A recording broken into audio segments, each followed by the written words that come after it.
The Cthulhu Mythos in film. Although H.P. Lovecraft's Cthulhu Mythos is firmly rooted in the world of literature, that has not stopped various film companies throughout the years from adapting some of his stories onto the silver screen.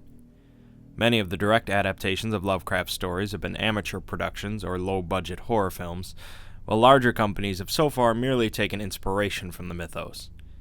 We won't be discussing every film based on or inspired by the Cthulhu Mythos, but I'll try to cover the important releases. The first adaptation of Lovecraft's story was The Haunted Palace in 1963. Although titled and marketed after the poem by Edgar Allan Poe, the plot is actually loosely based on the case of Charles Dexter Ward by Lovecraft.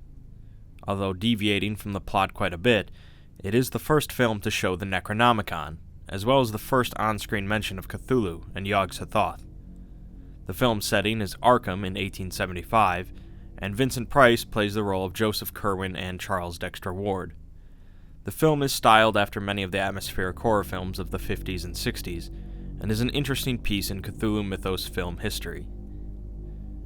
Another important film is The Dunwich Horror in 1970, created by the same company that did The Haunted Palace. For this film, they kept the title the same as the short story, and stuck slightly closer to the original plot.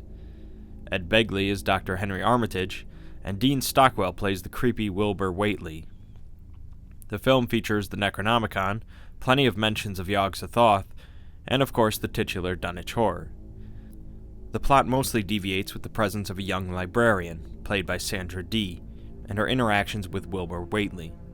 A mostly poorly done version. It was redone in 2009 for sci-fi, this time with Dean Stockwell playing Dr. Armitage.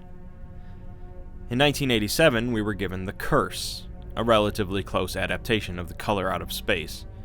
Starring Star Trek The Next Generation's Will Wheaton, it has a fairly faithful beginning and middle, but a disappointing ending.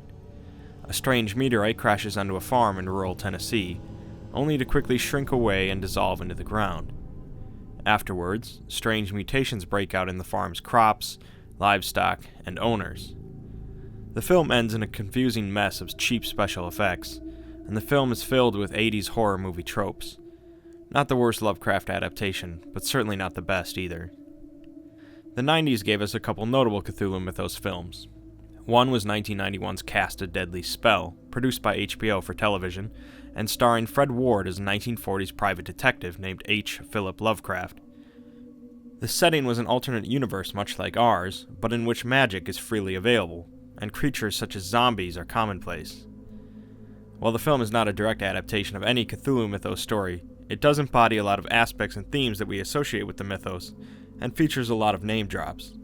A surprisingly amusing film, and one to check out.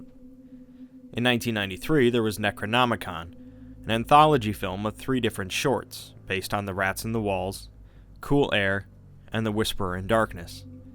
Again, loose adaptations and a weak production hamper this film, but the idea of stringing together multiple Lovecraft stories into a single film shows promise, rather than stretching out a single story with unnecessary filler. In the 2000s, there were 2 notable films released based on The Shadow over Innsmouth, Dagon in 2001, and Cthulhu in 2007. Dagon transplants the setting from Massachusetts into Spain, and much like The Curse, has a very solid and faithful build-up. Unfortunately, the Lovecraftian feel doesn't quite hold up through into the ending. Cthulhu also moves the story from Massachusetts, this time to Northwest United States, and focuses less on supernatural horror than Dagon does. Of the 2, I would say Dagon is the more faithful adaptation, and is better produced as well. A special mention needs to be made for 2 films produced by the H.P. Lovecraft Historical Society, The Call of Cthulhu and The Whisperer in Darkness. Both are presented in black and white, and The Call of Cthulhu is a silent film, as to best represent it as if it were filmed in the same time period as the story was written. Both are highly faithful adaptations of their source material, although Whisperer in Darkness does add to the original story for the 3rd act.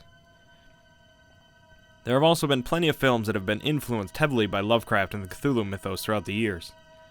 Some notable examples are John Carpenter's In the Mouth of Madness, Drew Goddard's The Cabin in the Woods, and Sam Raimi's Evil Dead series. It's unclear what the future of cinema will hold for the Cthulhu Mythos. Large studios have been perpetually hesitant to commit to the faithful adaptation of a mythos story, and many Lovecraft fans consider most mythos stories to be incredibly difficult to put to film.